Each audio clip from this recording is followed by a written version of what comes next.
ଦଶମ ସ୍କନ୍ଦ ଦ୍ୱାରିକା ଲୀଳା ସପ୍ତ ପଞ୍ଚାଶତ ଅଧ୍ୟାୟ। ବିଦର୍ଭ ନନ୍ଦିନୀର ବାଣୀ ଗୋବିନ୍ଦ ବିପ୍ରମୁଖ ଶୁଣି ଏ ବ୍ରାହ୍ମଣ ହସ୍ତେ କରେ ଧରି ହସି କହନ୍ତି ନରହରି। ମୋହର ତହିଁ ଚିତ୍ତ ଦେଇ ରୁକ୍ମିଣୀ ନିଦ୍ରା ନ ଲଭଇ। ମୋହର ମନ ସେଇ ମତ ରାତ୍ରେ ନୁହଁଇ ନିଦ୍ରାଗତ। ଜାଣଇ ତାର ଜ୍ୟେଷ୍ଠ ଭାଇ ମୋର ବି ଭାରେ ରିପୁ ହୋଇ। ଅନେକ ନିନ୍ଦା ମତେ କଲା ଶିଶୁପାଳକୁ ସେ ବରିଲା। ଏ ମୁହିଁ ଆଣିବି ତାକୁ ହରି ସଂଗ୍ରାମେ ରିପୁ ବଳ ମାରି। ସେ କନ୍ୟା ଆନନ୍ଦିତ ହୋଇ ଅନଳ ଶିକ୍ଷା ପ୍ରାୟ ଦେଇ। ମୋହର ମନ ସେଇ ମତ ରାତ୍ରେ ନୁହଁଇ ନିଦ୍ରାଗତ। ଏମତେ ବିଚାରି ଗୋପାଳ ଜାଣିଲେ ବିଭାଲଗ୍ନ ବେଳ।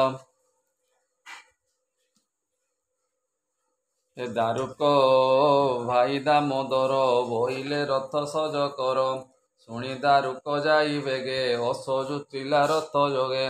ଏ ଶୈବ ସୁଗ୍ରୀବ ମେଘ ପୁଷ୍ପ ଯୋଚିଲା ବଳାହକ ଅସ। ଗୋବିନ୍ଦ ନିକଟେ ଆଣିଲା କର ଅଞ୍ଜଳି ଶିରେ ଦେଲା। ଆନନ୍ଦେ ବିପ୍ର କର ଧରି ରଥେ ବସିଲେ ନରହରି। ସାତୁକ ରଥ ବାହି ଚଳେ ଶୂନ୍ୟ ମିଳିଲେ ରାତ୍ରି କାଳେ। ଏ କୁଣ୍ଡୀ ନଗରେ ରଜନୀରେ ମିଳିଲେ ଭୀଷ୍ମକ ନଗରେ। ଏ ଭୀଷ୍ମକ ପୁତ୍ର ବଶ ହୋଇ ଶିଶୁପାଳକୁ ଦେବା ପାଇଁ। ମଙ୍ଗଳ କାର୍ଯ୍ୟ ଦେଇ ଚିତ୍ତ ପୁର ମଣ୍ଡାଇ ନରନାଥ। ଚନ୍ଦନ ଛେରା ରାଜପତେ ମାର୍ଜନା କଲେ ନାନା ମତେ। ଚିତ୍ର ପତାକା ଧ୍ୱଜା ଦେଇ ପଲ୍ଲବ ତୋରଣ ଲମ୍ବାଇ।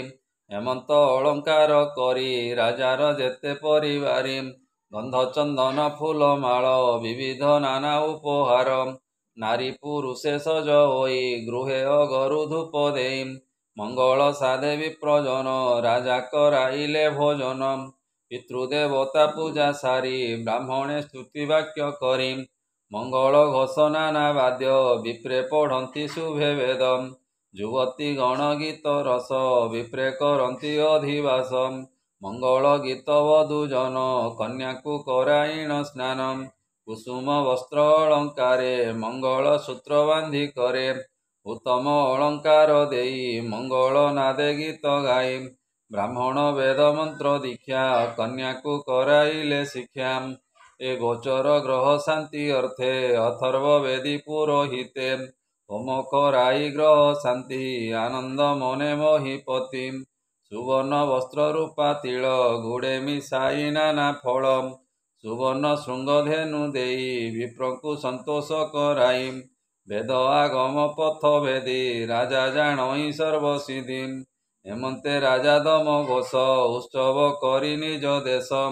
ପୁତ୍ରର ଶୁଭ ଅର୍ଥେ ରାଜା ପିତୃଦେବତା କଲା ପୂଜା। ମଙ୍ଗଳ ସୂତ୍ର ବାନ୍ଧ ହସ୍ତେ ବସିଲା ଶିଶୁପାଳ ରଥେ। ମତ କୁଞ୍ଜର ଅଶ୍ୱରଥୀ ପଦାତି ତୁଲେ ନରପତି। ଘେନାଇ ଚତୁରଙ୍ଗ ବଳ ବାଜଇ ବାଦ୍ୟ ସୁମଙ୍ଗଳ। କୁଣ୍ଡୀ ନଗ୍ରକୁ ବେଗେ ଗଲା ହରଷେ ଦମ ଘୋଷ କଲା।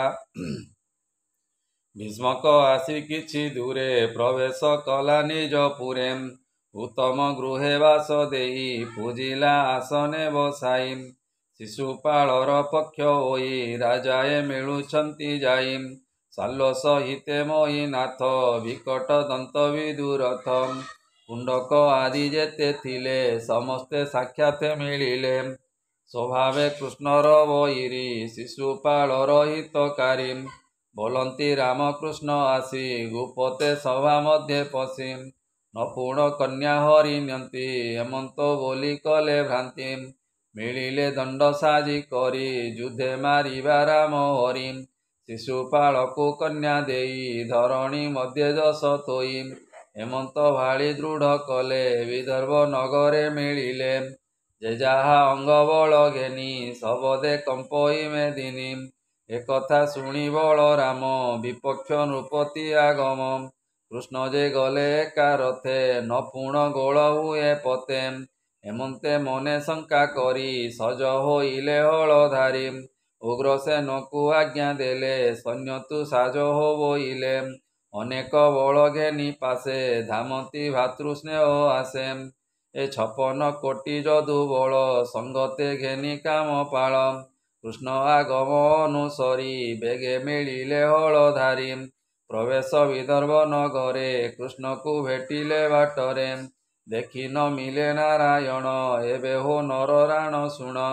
ରୁକ୍ମିଣୀ ରାଜାଗଣ ଚାହିଁ ବିକଳ ମନେ ବିଚାରଇ। ଏମତେ ଶୁଣି ନୃପମଣି ଭବନେ ଭୀଷ୍ମକ ନନ୍ଦିନୀ। କୃଷ୍ଣ ଆଗମେ ଆଶା କରି ଜୀବନ ମାତ୍ର ଅଛି ଧରି। ନ ଦେଖି ବିପ୍ର ଆଗମନ କାତରେ କମ୍ପଇ ଜୀବନ। କାନ୍ଦଇ ଦଇବ ସୁମରି ଧରଣୀ ଗତେ ଶିର କରି। ରାତ୍ର ପାଇଲେ ବିଭା ମୋର କିମ୍ପା ନଇଲେ ଦାମୋଦର।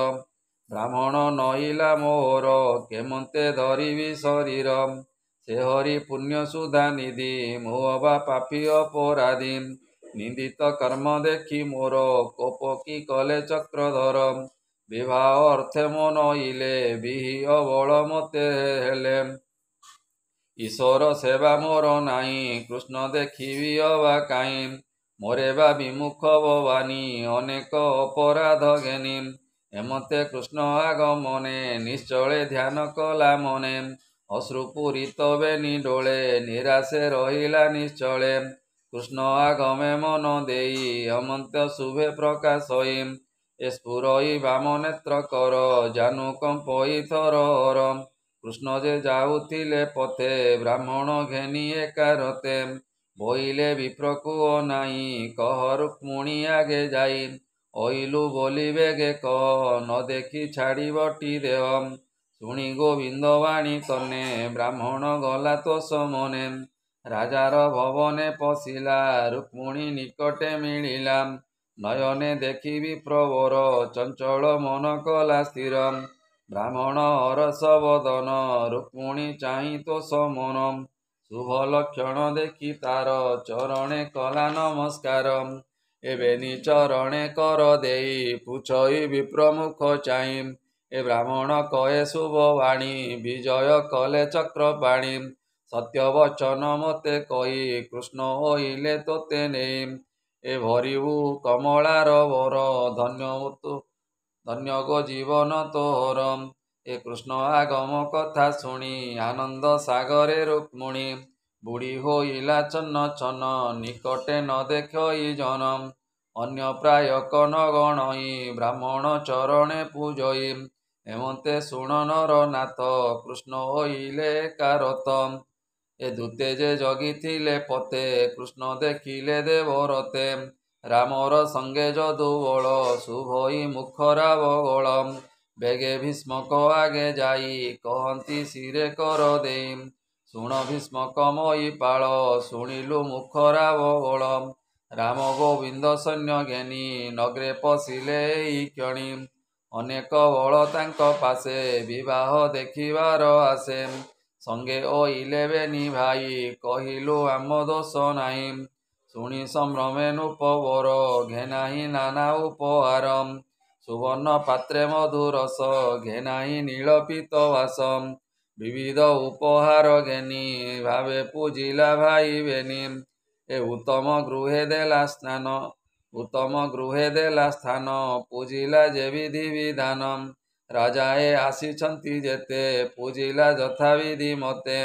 କୃଷ୍ଣ ଆଗମ କଥା ଶୁଣି ବିଦର୍ଭପୁରେ ଯେତେ ପ୍ରାଣୀ।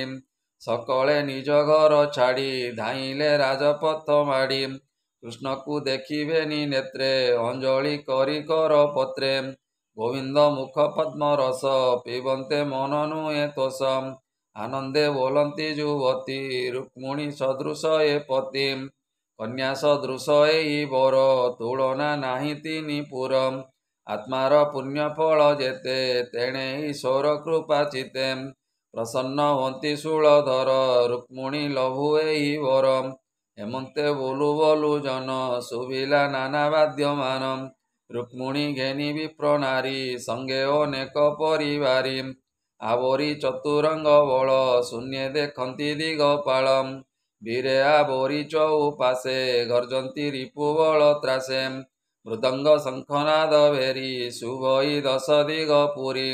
ସୁତ ମାଗଧ ସ୍ତୁତି ସଙ୍ଗେ ସୁବାଦ୍ୟ ଗୀତ ନାନା ରଙ୍ଗେ। ଏ ବ୍ରାହ୍ମଣେ ଥାଇ ଚଉପାଶେ ମଙ୍ଗଳ ନାଦେ ବେଦ ଘୋଷେ।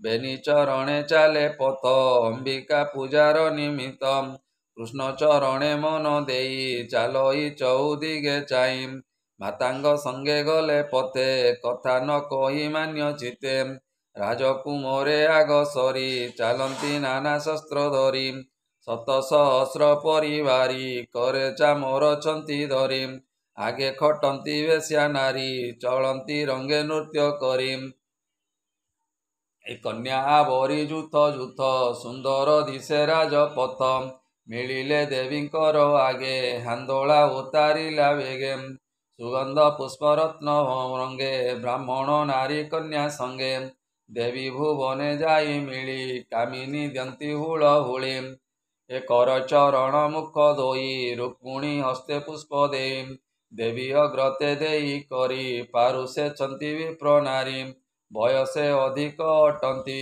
ସକଳ ନୀତି ସେ ଜାଣନ୍ତି କନ୍ୟାର ସ୍ୱାମୀ ହିତ ଅର୍ଥେ ପୂଜା କରନ୍ତି ନାନା ମତେ ବୋଲନ୍ତି ନମସ୍କାର କର ଯା ବାଞ୍ଛା ତୋର ମାଗ ବର ଆପଣା ସ୍ୱାମୀ ସୁଖ ଅର୍ଥେ ବର ତୁ ମାଗ ତୋଷ ଚିତେ ଶୁଣି ରୁକ୍ମିଣୀ କର ଯୋଡ଼ି କହେ ଅମ୍ବିକା ପାଦେ ପଡ଼ି ନମସ୍ତେ ଭବାନୀର ପାଦ ସକଳ ସୁଖ ବର ପ୍ରଦ ପୁତ୍ର କଳତ୍ର ଶୁଭ ଜ୍ଞାନୀ ଈଶ୍ୱର ହୁଏ ବରଦାନୀ ଭୂମାତ ତୋହର ପ୍ରସାଦେ ବର ମାଗଇ ଅପ୍ରମାଦେ କୃଷ୍ଣ ମୋହର ପତି ହେଉ ତୋ ପାଦ ସେବି ଦିନ ଯାଉ ପବିତ୍ର ଗନ୍ଧ ଜଳ ଛତ୍ର ବସ୍ତ୍ର କୁସୁମ ନାନା ମତ ଅନେକ ଉପହାର ଦେଇ ଧୂପ ପ୍ରଦୀପ ତଳେ ଥୋଇ ବ୍ରାହ୍ମଣୀ ନାରୀ ସୁଲକ୍ଷଣୀ ଦେବୀ ପ୍ରସାଦ ଦେଲେ ଆଣି ପ୍ରସାଦ କନ୍ୟା ଘେନି ହସ୍ତେ ନାରୀଙ୍କୁ ଦେଲେ ନାନା ମତେ ଶେଷେ ଘେନିଲେ ନିଜ ଶିରେ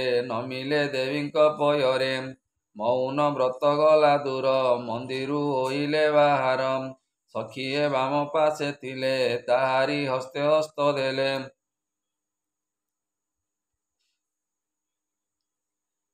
ରତ୍ନମୁଦ୍ରିକା ବିରାଜଇ ଚଞ୍ଚଳେ ଚଉଦିଗ ଚାହିଁ ଅଂଶେ କମଳା ଅବତାର ରୂପେ କି ଦେବା ପଟାନ୍ତର ବିଭାର ଯାତ୍ରା ଛଳେ ଆସି ଅନେକ ରାଜା ଥିଲେ ବସି ଚାହିଁଲେ ରୁକ୍ମିଣୀ ବଦନ ଦେଖି ହୋଇଲେ ହତ ଜ୍ଞାନ କିଏ ଈଶ୍ୱରୀ ଦେବୀ ମାୟା ଘନେ ଯେ ସନେ ବିଦ୍ୟୁତ୍ ଛାୟା ଦୈବ ଭିଆଇଲା ବାମା ଜଗନ୍ମୋହିନୀ ମୁନି ଭ୍ରମା ରତ୍ନକୁଣ୍ଡଳ କର୍ଣ୍ଣେ ଶହେ ତିନି ଭୁବନ ରୂପେ ମୋଏ ରୁକ୍ମିଣୀ ରୂପ ଦେଖି ବୀରେ ଜ୍ଞାନ ହାରିଲେ କାମ ଜୋରେ ଏ ଗଜ ତୁରଙ୍ଗ ରଥେ ଥାଇ ରୁକ୍ମିଣୀ ରୂପକୁ ଅନାଇ ହସ୍ତୁ ପଡ଼ିଲେ ଶସ୍ତ୍ର ଜଡ଼ି ଅଜ୍ଞାନ ହୋଇ ତଳେ ପଡ଼ି ନବ ଯୁବତୀଙ୍କ ଉପମା ଚିତ୍ର କି କଲା ବିଶ୍ୱକର୍ମା କଟି ମେଖଳା ରତ୍ନମାଳ ନାନା ରତନେ କି ଉଜ୍ଜଳ ହୃଦୟ ଫୁଟିବେନି ସ୍ଥନ କଜୋଳେ ଶୋଭିତ ନୟନ ଅଳପ ହସେ ମୁଖ ରଙ୍ଗ ଅଷ୍ଟ ପାଚିଲା ଫଳ ବିମ୍ବ ଏ କୁନ୍ଦ କଳିକା ଦନ୍ତପତି ଜେନେ ଶୋଭିତ ଗଜମତି ରାଜହଂସର ପ୍ରାୟ ଧୀରେ ଚାଲଇ ନୁପୁର ପୟରେ ହେମନ୍ତେ ଦେବୀ ଯାତ୍ରା ଛଳେ ଚାଲଇ ଯୁବତୀଙ୍କ ବେଳେ ଆପଣା ଦେହରେ ଯେ କାନ୍ତି ଦେଖାଇ ଲୋଡ଼ଇ ଶ୍ରୀପତି ଗଗନେ ଟେକିଣ ବଦନ ଚିନ୍ତଇ କମଳ ଲୋଚନ ଏ କେତେ ହେଁ ଦୂର ପୁଣି ଯାଇ ବିକଳେ ଚଉଦଶ ଦିଗ ଚାହିଁ ରାଜାଙ୍କୁ ଚାହନ୍ତେ ସଧୀରେ ଶୂନ୍ୟ ଦେଖିଲା ଚକ୍ର ଧରେ ନୟନେ ଅନଳକୁ ଚାହିଁ ପତଙ୍ଗ ପଡ଼େ ଯେନେ ଧାଇଁ ଗଗନେ ଦେଖି କୃଷ୍ଣ ରଥ ବେଗେ ତୋଳିଲା ବେନି ହସ୍ତ ରଥେ ଉଠିଲା ପ୍ରାୟ ମଣି କର ଧଇଲେ ଚକ୍ର ପାଣି ଆକର୍ଷି ବସାଇଲେ କୋଳେ ଶୂନ୍ୟ ଦେଖନ୍ତି ଦିଗ ପାଳେ ସକଳ ଦୃଷ୍ଟି କୃଷ୍ଣ ରଥେ ରୁକ୍ମିଣୀ ଦେବୀ କୃଷ୍ଣ ସାଥେ ଗରୁଡ଼ ଧ୍ୱଜ ରଥେ ଆଣି କୋଳେ ବସାଇ କମଳିନୀ କ୍ଷତ୍ରିୟ ବଳ ତୁଚ୍ଛ କରି ସାରଙ୍ଗ ଧନୁ કરે ଧରି ବିଜୟ କଲେ ଦାମୋଦର ସଙ୍ଗେ ସାତ୍ୟକୀ ହଳଧର ଯାଦବ ବଳ ପ୍ରମିତ ଗହଳେ ନଦୀ ସଇ ପଥ ଶୃଗାଳ ମଧୁମାଂସ ବାଘ ବଳେ ହରଇ ଯେନେ ସିଂହ ଏ ଦେଖି ଚକିତ ସର୍ବଜନ ଥିଲେ ଯେ ଅନେକ ରାଜନ ଏକ ଆରେକ ମୁଖ ଚାହିଁ ବଦନୁ ବାକ୍ୟ ନ ସ୍ଫୁରଇ ଶୁଭିଲା ନେଲା ନେଲା ବାଣୀ ଗହଳେ କମ୍ପଇ ଧରଣୀ। ଏ ଘଡ଼ିକେ ଜାଣିଲେ ସକଳେ ଗୋବିନ୍ଦ କନ୍ୟା ନେଲେ ବଳେ।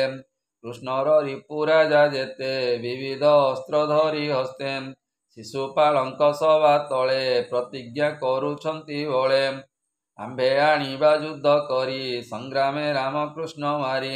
ଏବେ ହୋଇଲା ଯଶ ନାଶ ସମ୍ଭ୍ରମେ ଛାଡ଼ନ୍ତି ନିଶ୍ୱାସ। ବୋଲନ୍ତି ଅଧୁର କାମୁଡ଼ି ଆପଣା କରେ ମୁଣ୍ଡ କୋଡ଼ି। ଆମ୍ଭର ଧନୁଧିକ ହେଉ ଗୃଧ୍ର ଶୃଗାଳ ମାଂସ ଖାଉ। ଗୋପାଳେ ନେଲେ ବଳ କରି ଆମ୍ଭର ମଧୁକନ୍ୟା ହରି। ସିଂହର ଭାଗ ମୃଗ ନେଲା ହେମନ୍ତ ଶବଦ ଶୁଭିଲା। ବୋଲଇ ଦାସ ଜଗନ୍ନାଥ ସଜ ହୋଇଲେ ରାଜଦୂତ।